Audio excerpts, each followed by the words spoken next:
Welcome to the garage. My name is Brian Sanchez, and this is the F1 Rundown podcast. Gonna be breaking down all the events of the Saudi Arabian Grand Prix. Round 2 of the 2024 F1 season is in the books. And there are stories, there are headlines, but the results kind of the same. But it's all right because we're going to talk about a young man who made his F1 debut this week and had a fantastic showing and earned himself an award even greater than Driver of the Day in my book.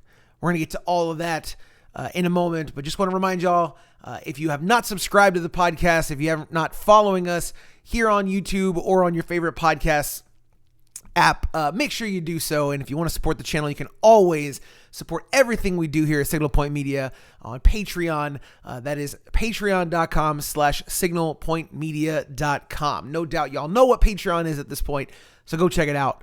We got a Patreon going.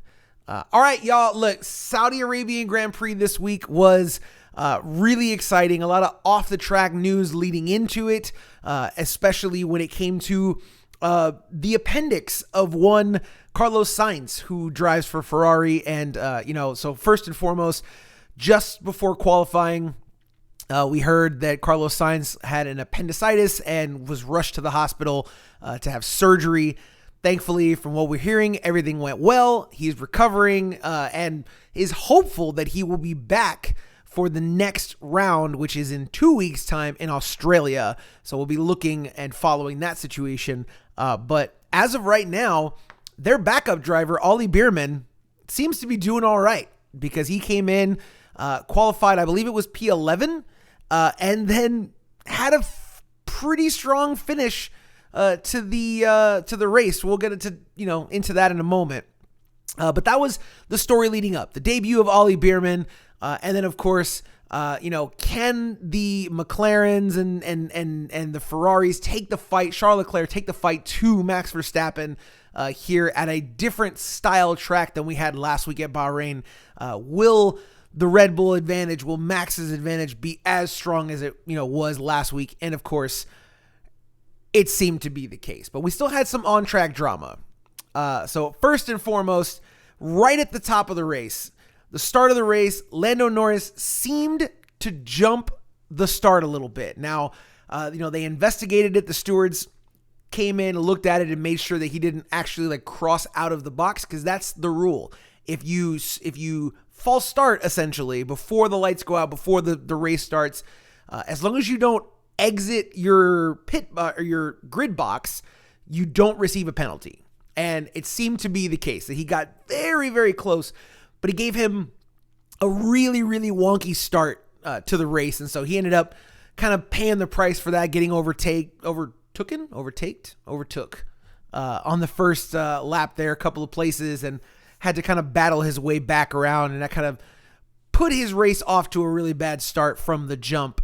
But Max holds on to the lead. Leclerc taking the fight to him early, but not for a very long period of time. It seemed, after a lap or two, Max kind of put his foot down.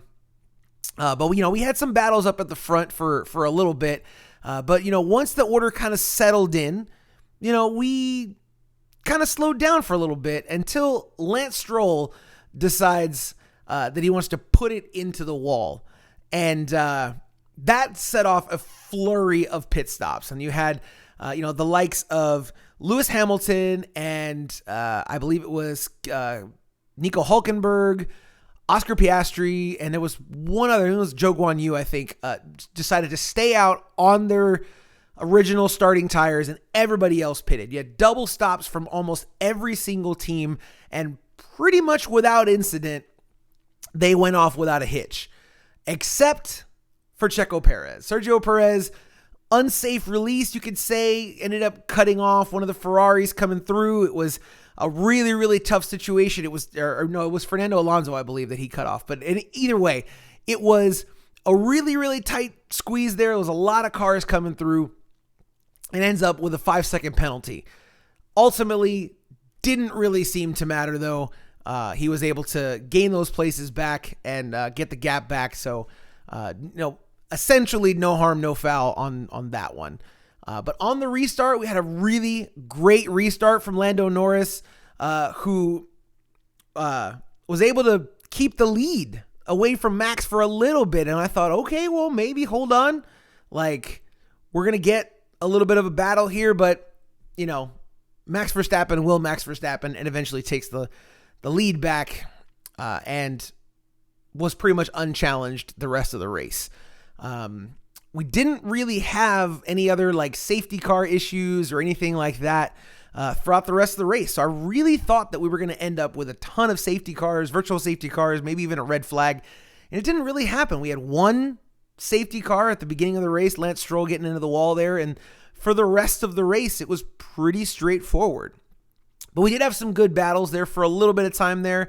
Lewis Hamilton was battling with Oscar Piastri after staying out for a little while and kind of getting his tires to last as long as possible to see if he could take the fight to him and hold on to that position. But, and eventually, Piastri does get that place back. Lewis does have to eventually pit, was able to, unable to keep that place. But it was an interesting fight.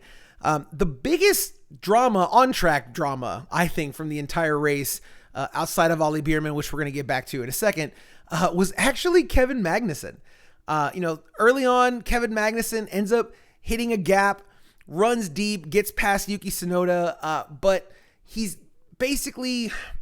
holding on to about 20 seconds worth of penalties. And so we know that he's not going to be able to hold on to these places. And Haas knows that he's not going to be able to hold on to these places. But they let him stay out there as long as possible in order to increase the gap between him and his teammate Nico Hülkenberg, who is up in the points. And essentially, Kevin Magnussen played defense the entire race for his teammate, holding up the likes of Yuki Tsunoda and Daniel Ricciardo and the rest of the folks in the back half of the field in order to make sure that Nico had the largest gap possible for when he eventually came in on his pit stop. And it worked. It worked like a charm because Nico only loses one place and is able to hold on to P10 and score points for Haas. And I mean, look, you can definitely feel frustrated. My buddy Dan is a very, very big V-Carb fan. He's been an AlphaTauri fan for a long time now. And so, he was really, really frustrated that Yuki and Daniel weren't really getting a chance to, take the fight up the grid. But, at some point, if you've got to make a pass. I mean, there's only so much that you can say, well, he's got penalties. He should let someone by. I mean, it's racing. They've got to race. And if you're a faster car, if you're a better driver, you got to get around him. And nobody was able to really do that with Kevin Magnussen. So, hats off to Kevin Magnussen for playing the spoilers and frustrating everyone behind him, but he didn't care. He knew he was going to get a penalty. He was doing everything that he could to help the team and to have as good a performance as he could. And it seemed to be the case because, again, like I said, his teammate Nico Hülkenberg finishes 10th and scores points for Haas after what could have been a very frustrating day. Turns into a pretty respectable performance and a pretty respectable weekend for Haas given the circumstances. But, as far as good weekends go, I don't think anyone had a better weekend than Ferrari reserve driver Ollie Bearman. Ollie Bearman gets the news that Carlos Sainz is not going to start the race, the morning of qualifying. And so he goes from mentally preparing to drive in an F2 race to having to step into the second seat at Ferrari, the one that Lewis Hamilton will be jumping into next year with no preparation whatsoever. He got very minimal amount of time, to prep, and he had a pretty respectable outing in qualifying. He looked okay. Obviously, he wasn't as fast as, Charles Leclerc, who's been driving this car for a few years now and has all the whole off season and the whole, the experience that comes with that. But he was a very respectable driver and a very respectable pace in qualifying. And then the race comes and we think, can he hold on to some places, and can he be, mitigate the damage to Ferrari's point totals for the weekend? Would he be able to score points? And not only does he score points, but he finishes in P7, overtaking cars, taking the fight to some of these more veteran drivers. And granted, yes, he's in a Ferrari, which is probably one of the fastest cars, in over a single lap, and is definitely outside of the Red Bull, probably the best car on the grid at the moment. So I don't know how much of that is the car, but he has to drive it, and he wildly impressed everyone this weekend, myself included. So I alluded to this earlier. We're bringing this back. We're bringing this over from my NFL show. We're going to give an award every week. F1 gives the driver of the day to whoever driver had the best performance of the day. I'm instituting the most dope award. This is not necessarily specific to a driver. This could be a team. This could be a fan. This could be anybody that proves to be the most dope and influential or best storyline of the weekend. That is what the most dope award is. And so for this week, Ollie Bearman, you are the most dope. So, yeah, man, it was, look, after about halfway through the race, most of the drama was over. The order kind of settled into its, final positions here and there. There was a few more overtakes and a few things that happened towards the end of the race, but, predominantly most of the action in the first, I'd say 2/3 of the race distance. And, but it was a great race. It was fun. It was exciting. There were moments. There was intrigue. The double stacking of pit stops, a flurry, after Lance Stroll ends up in the wall. Very exciting to watch, and created a little bit of intrigue with some folks on different tire strategies. So I guess that's all we can really ask for at this point when, you have the leaders of the field being so far ahead of everybody.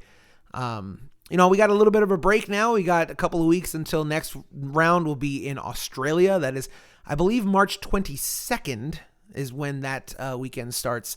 And we'll be back to Sunday races now after back-to-back Saturday races because of scheduling with Ramadan and in the region that they were in and stuff. So, back to Sunday morning races. We'll be very excited. We'll be waking up super early because, again, like I said, next round will be in Australia. Yeah, I mean, the only other thing to say, everyone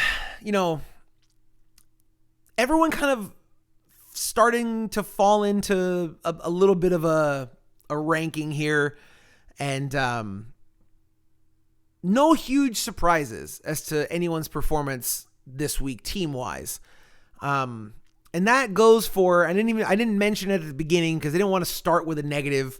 I wanted to talk about the positive, but we've got to talk about Alpine. Alpine, Pierre Gasly, having car issues on the formation lap and struggling to get back to the grid to start the race. It's just not a good look. And I've said it a few times now, and I will continue to say it. It's kind of sad and disappointing for a team with as much resources as Alpine has. They just kind of seem to be in disarray. And, there's been the stories of their, aerodynamicists and people leaving the organization. And, there's been stories about drama between the drivers. And then, of course, last year, the firing of Otmar Safnauer. And it's just not a good look. It's really not. And it's kind of frustrating and sad to see a team like Alpine struggling, the team that, a couple of years ago, they seemed to be right in the mix of that midfield pack and potentially to be one of the teams that could be punching forward and potentially challenging towards the front of the grid. And they just kind of seem to be regressing, unfortunately. But that is the nature of Formula One. Some teams, they'll have a few years where they look like they're progressing and then they'll start to fall back. And other teams that look like they were falling back, like Haas and Williams, start to punch forward a little bit and seem to be slowly pushing their way up the grid. So, that's why we love the sport. That's the intrigue. It's not always just about who's winning the race, but, there's always drama from the front of the grid to the back, always storylines, things to watch for. points to be scored and all of that jazz. So, but yeah, Alpine not looking so great. So, but anyways, that's going to do it for today's episode, y'all. I really do appreciate y'all tuning in, checking out the videos. If you enjoy the show, if you like the comments and the banter and stuff, let me know down in the comments. I've been mixing it up with a few people in the comments the last few weeks. A couple people didn't particularly like my Red Bull takes recently, and you know what? Fair play. You know, if you don't think that I am correct, if you think you disagree with me, let me know. I'd be happy to discuss things with anyone that wants to share. It's what the show is about. It's about fans talking about the sport that they love. This is what sports is all about. You don't have to be an expert or an insider to enjoy a thing. You just got to enjoy a thing. And, your opinions are valid as well. Your takes, your opinions, are always welcome. So let me know down in the comments what y'all thought about the race this weekend. Did you love it? Did you hate it? Did Kevin Magnussen really frustrate you, or were you blown away by the performance of Ollie Bearman? Let me know down in the comments. I'd love to chat with y'all, but I'm gonna get out of here, y'all. We'll be back probably towards the end of this week to do a little bit more news. I think there may be some more developments with the Max Verstappen, Christian Horner, Red Bull situation. Now that the Saudi Arabian Grand Prix is over, maybe we'll be getting some developments there. Who knows, but we'll keep an eye on stuff. So we'll be back probably later on in the end of this week. And then as the race gets closer, March 22nd, the Australian Grand Prix is upon us. That's a race I absolutely love. So we'll get to preview all the action coming from Australia in a few weeks. But thank y'all so much for watching the video. We'll see y'all around. And as always, get out my garage.